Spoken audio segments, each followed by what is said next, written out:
ये मुख्यमंत्री जी की नई ट्रैफिक व्यवस्था है, नए ट्रैफिक अधिकारी इन्होंने अपॉइंट किए हैं। अगर किसी नौजवान को नौकरी दे देते, टीएसआई बना देते, तो उसे वेतन देना पड़ता और रिटायर हो जाने के बाद उसको पेंशन देनी पड़ती। लेकिन बीजेपी की सरकार ने ये नई भर्ती की है। किसी सड़क पे चले जाओ, आप कानपुर से इलाहाबाद चले जाओ, फतेहपुर से बांदा चले जाओ। जब हम अभी गए तो तिंदवारी के बाजार में तो न जाने कहां से इतने टीएसआई आ गए,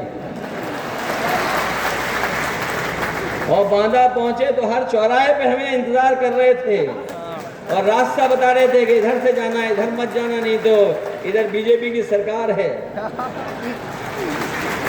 सोचिए, देश के प्रधानमंत्री जी ने कहा कि ये अन्ना जानवर हटा दिए जाएंगे, हम पे व्यवस्था है। देश के प्रधानमंत्री जी ने, वो प्रधानमंत्री जो लाल किले से कह रहे हैं कि हम देश को विकसित देश बना देंगे, विकसित देश। यहां जितने लोग हैं, बताओ विकसित देश की परिभाषा क्या है? ये जो विकसित देश का सपना दिखा रहे हैं, इसकी परिभाषा क्या है? ये विकसित देश क्या होता है? अरे दिल्ली वालों, तुम मत बताओ, यूपी वाले बता दो, ये $1 ट्रिलियन इकोनॉमी क्या होती है? ये जानते हो क्यों नारे दिए जाते हैं? ये नारे इसलिए दिए जाते हैं कि गरीब को लगे कोई बड़ा सपना है, और जिससे गरीब को समझ में ही नहीं आए। बताओ, आपको $1 ट्रिलियन समझ में आ रहा है? विदेशी रकम। अगर किसी को $1 ट्रिलियन समझ में आ रहा हो, विकसित देश क्या होता है?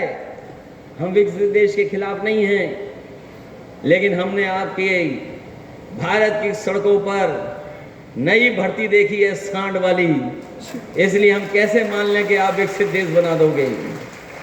मैंने सदन में पूछा, जो इनके मंत्री विदेश गए थे, विदेश, यूरोप के देशों में गए, अमेरिका गए, ऑस्ट्रेलिया, न्यूजीलैंड, सिंगापुर, आसपास के देशों में गए उद्योगपतियों को बुलाने कि उद्योगपति आए और हमारे देश में इन्वेस्ट करें, पैसा लगाएं, जिससे यहां के लोगों को नौकरी रोजगार मिले, कारोबार बढ़े। मैंने उन्हीं मंत्रियों से पूछा सदन में, बताओ जितने देशों के नाम आप ले रहे हो, जहां जहां आपका डेलीगेशन गया, कहीं पर ऐसी भर्ती 4 पैर वाली मिली हो तो बता दो हमें। सोचिए, उनके पास जवाब नहीं था।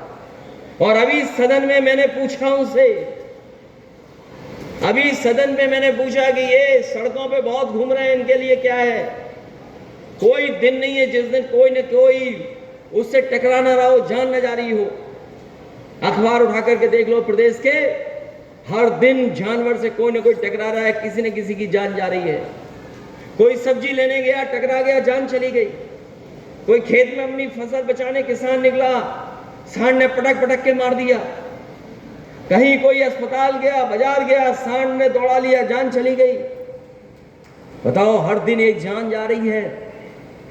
उसके लिए क्या कह रहे हैं? जब हमने सांड की समस्या बताई तो बोले हमारे ये नंदी हैं, नंदी से आपको चिढ़े क्या?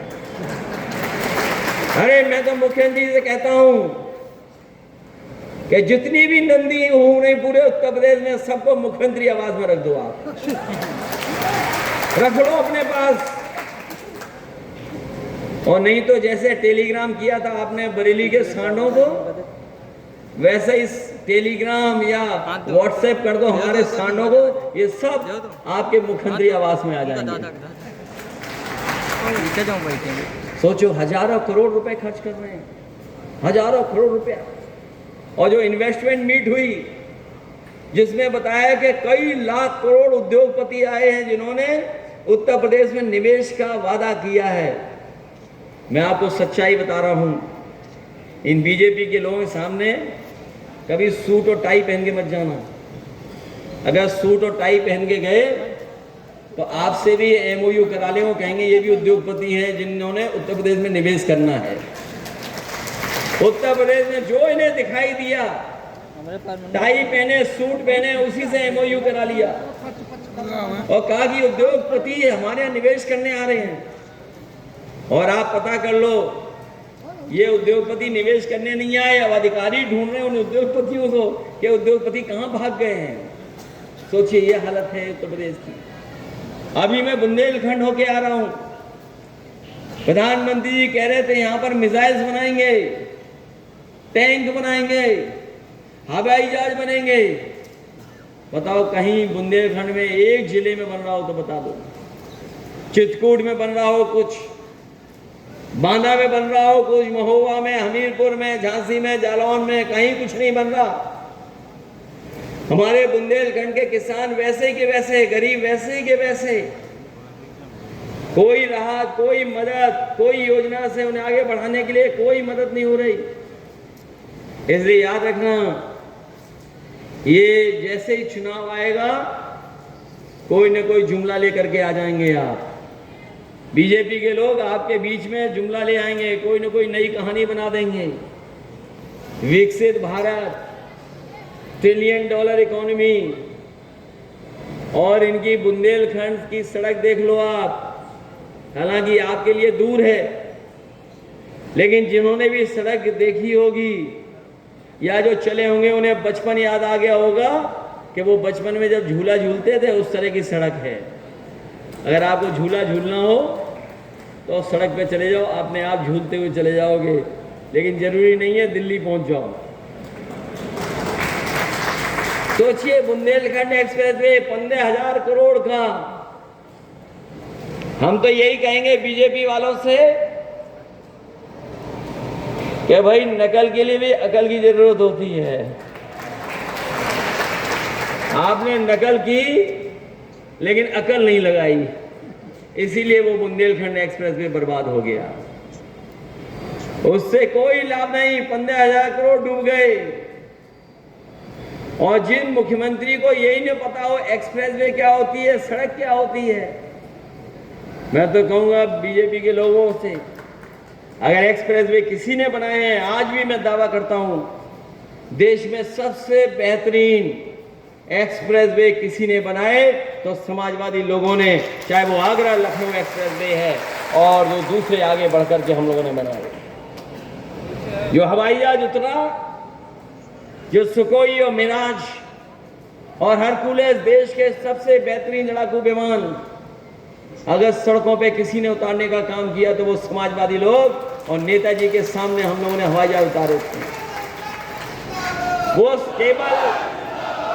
केवल एक्सप्रेस वे नहीं था, वो समाजवादियों ने एक विजन दिया है, विकसित उत्तर प्रदेश का विजन दिया कि हां कि अगर एक्सप्रेस वे ऐसे बनेंगे तो हमारा उत्तर प्रदेश विकसित उत्तर प्रदेश की तरफ जाएगा।